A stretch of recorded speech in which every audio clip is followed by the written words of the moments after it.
Hello and welcome back to Hold My Drink, a sobriety podcast. If you can't hear it in my voice, I am sick with a cold. Woe is me.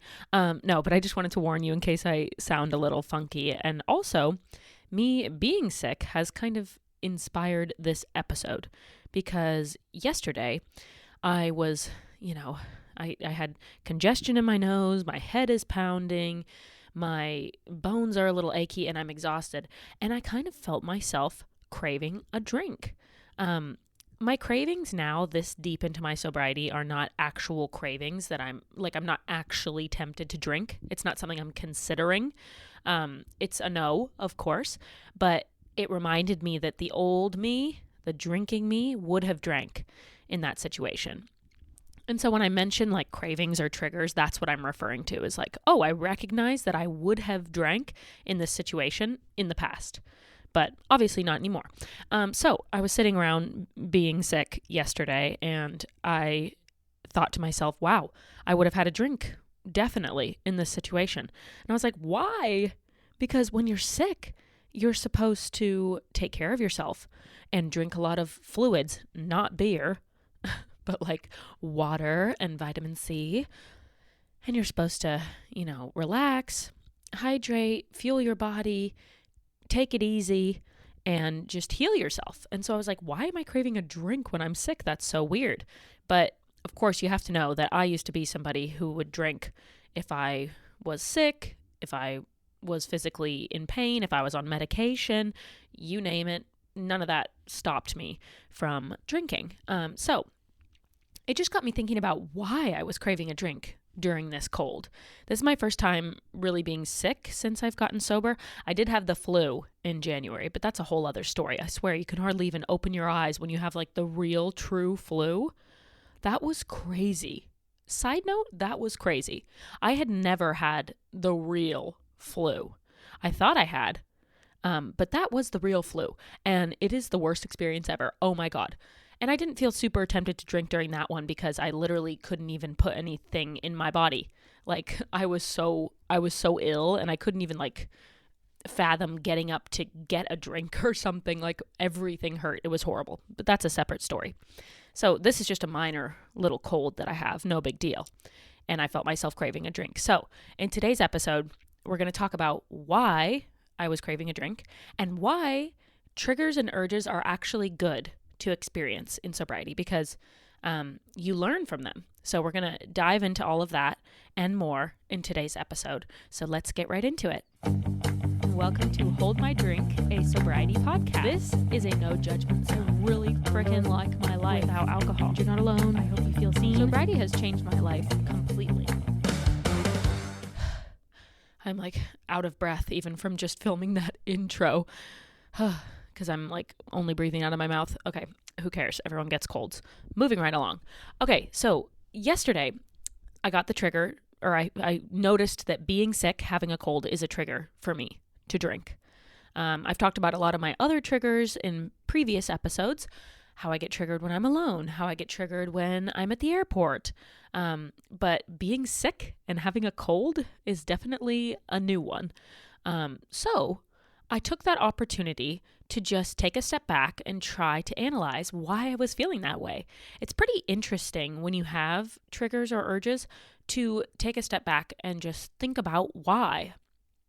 It's actually super interesting. For some, it's more obvious, like at the airport, people drink because of flight anxiety, like it calms your nerves. You're also alone. There's no judgment at the airport because everyone's drinking. Everyone's on different time zones. So it doesn't matter if you're drinking alone at the bar at 7 a.m. I kind of realized why I like to drink at the airport, and that one was pretty easy. But the sick one, I was like, why am I thinking about alcohol when I'm sick? And what I deduced was that I am in, a little bit of pain. I wouldn't actually call it pain, but you know what I mean? Discomfort.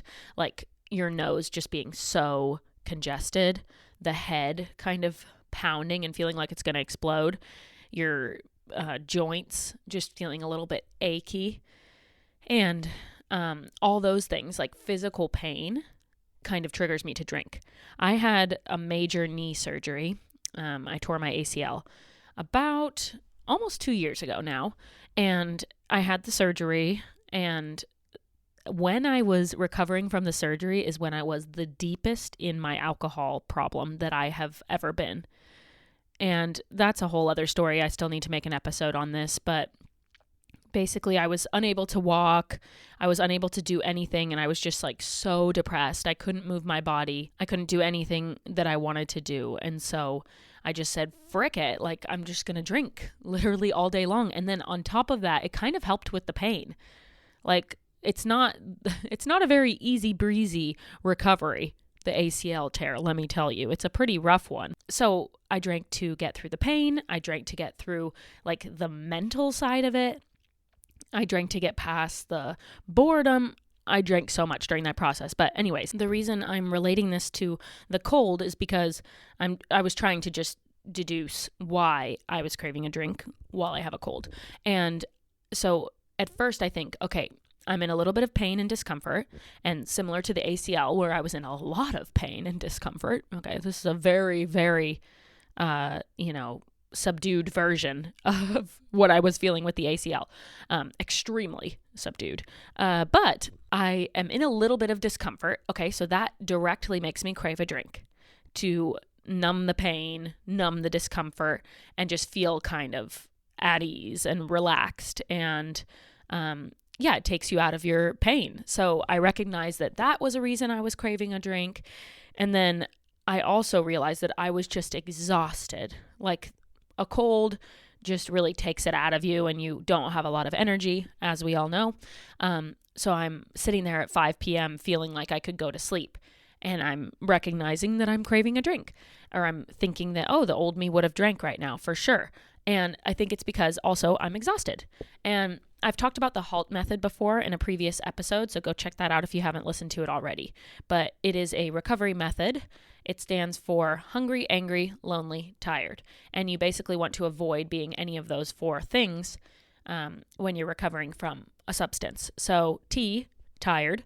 When you have a cold, you are exhausted and tired. And so I recognize that's another reason why I'm craving a drink. So very long story short, the reason that I am craving alcohol during this little bit of sickness is that I'm in pain and discomfort. I don't like saying pain, okay? Because I'm not actually in pain, but that's just the category of what it is, discomfort, not feeling physically 100% yourself, okay? I am sensitive with that word because I know what real pain is, and this is not it. But anyways, general discomfort and exhaustion.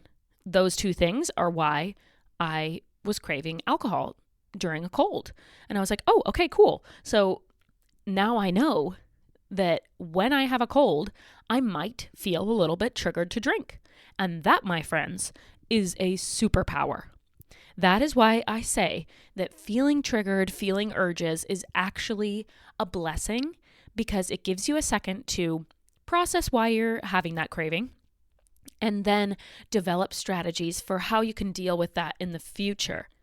So I didn't actually realize that being sick or having a cold was going to trigger me to drink. I did not think that would happen. I hadn't put that together before, but now I know, every cold that I get in the future for years to come, I'll know ahead of time I might feel a little bit triggered to drink. And then I can start developing strategies to redirect and manage that craving. So let's go back to the airport example, because that one I've experienced a lot. So the first time I went to the airport, I felt this rush of I need a drink, or my body was just on autopilot. I got to the airport and it's like I was already heading to the airport bar to sit down and have a drink. And it literally didn't matter at all if it was 7 a.m. or 5 p.m. or the middle of the night or whatever. My body's on autopilot. Okay, I have 30 minutes to spare. I'm going to the bar. Always. Even if I am rushing to my flight, I will go to the bar and take a shot before I get on that plane. It was just like my religion. It was my routine. It's what I did. And I'm not even that scared of flying. I really am not. I'm pretty comfortable with it. I've thought about being a flight attendant. It's something I've considered because I love travel and I fly a lot and I'm comfortable with it. So it's not like I was drinking away my nerves. I will say though, maybe I was drinking away a little bit of like social anxiety, having to sit by strangers, talk to people, engage with people, asking people, excuse me, could you get up for a second? I'm headed to the window seat. All that is nerve wracking for me, having to like engage with other people, which is a whole other story. But whatever reasons I was drinking for, I would just always get a drink at the airport and usually on the flight, but definitely at the airport. And I also just loved the fact that no one would judge me because everyone's on different time zones. There's no judgment. At whatever hour you're drinking and sitting alone at the bar, nobody is going to judge you. If you're a young gal sitting alone at the bar, typically just out in the world, outside the airport, people might be like, why are you sitting alone drinking 3 beers and a shot? Like, what's going on? But at the airport, nobody judges you. Nobody cares. And I loved that. And I embraced that. And I kind of used that as my excuse to drink alone and in a manner that I was comfortable out in public at the airport because it was like accepted. My weird drinking habits, my really unhealthy drinking habits, problematic drinking was accepted at the airport. And I loved that. So I seized every opportunity to get to be my full self out in the open. And the airport was a great place to do that. So anyways, that first time that I arrived at the airport, I felt the rush of, I'm on autopilot to the bar. I'm craving a drink right now. And I said, whoa, why am I feeling that way? I had a moment to think, and I went over all those things that I just mentioned about why I might be feeling that way. I recognized, okay, I drink for this reason. I drink for this reason. This is why I'm feeling like it. And then the important thing is to redirect and find skills to manage your cravings. So now that I know the airport is triggering for me, I can find new tactics. And that first day that I felt the rush of I need a drink, I found a new tactic, and I have used it literally every time that I've gone to the airport since then. And it's not anything earth-shattering, okay? But I said, okay, I would have spent probably $50, between $25 and $50 sitting at the bar drinking before this flight. So let me go take that $25 and go to the Hudson News and buy whatever I would like for the flight. I allowed myself to get one sweet treat, one salty snack, one soda of some sort, a big jug of water, and I just kind of let myself freaking ball out at the Hudson News, the little snack store and where they sell magazines and sweatshirts and little souvenirs and all the goodies. So I kind of allow myself to go off in there because I would have gone off at the bar. And it's not like I'm doing an exact monetary comparison, like $25 at the bar means I spend $25 at Hudson News. But it depends on the length of the flight. It depends what mood I'm in. I just allow myself to treat myself instead of going to the bar. So I usually get like my favorite combination is I get some Twizzlers nibs. I know Twizzlers are not very popular amongst the general public. But anyways, Twizzlers nibs. I get I forget what they're called, but the big brown circles that are in Chex Mix. I think they're like dried rye bread or something, rye bread chips. But anyways, you can get a whole bag of just those. Twizzlers nibs, a whole bag of those crispy, salty, delicious snacks to go with my sweet Twizzlers nibs. And then I'll get a Diet Dr. Pepper, delicious. My favorite of the diet sodas, unless there's diet root beer, but there pretty much never is. That's my real favorite. And then I get the biggest water they have because a new fear that's been unlocked in sobriety is the fear that I won't be able to get water. And on top of that, the fear that I won't be able to use the bathroom. So that's why, I don't know how this has arisen in my sobriety, but I bring my water bottle everywhere. I get a huge water on the flight because, they only pass around a little cup here and there. So it freaks me out if I'm not able to drink the amount of water that I want to be drinking. It's kind of like the fear that I had around not being able to get alcohol, but now it's around not being able to get water. Oh my God, did I just realize that? That's kind of crazy. That's a new revelation for me. Because I used to freak out about what if I won't be able to get alcohol. That's why I snuck in alcohol a lot of places, or hid alcohol, or pre-gamed beforehand, because I would be really scared that I wasn't at my certain buzz in situations and wouldn't be able to get more if I needed more.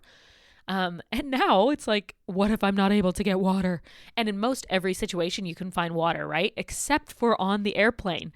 So, wow, interesting little discovery I just had about myself. But I get a huge jug of water so that I will have plenty of water on the flight. And I usually get an aisle seat, which I did during my drinking days too, so that I could drink a million Coors Lights before the flight and be able to use the bathroom right when we take off without like embarrassing myself. Excuse me, can I please get up to use the bathroom? They're like, we just took off. That was embarrassing. So I just started getting aisle seats, and I still get aisle seats so that I can drink as much water as I want, stay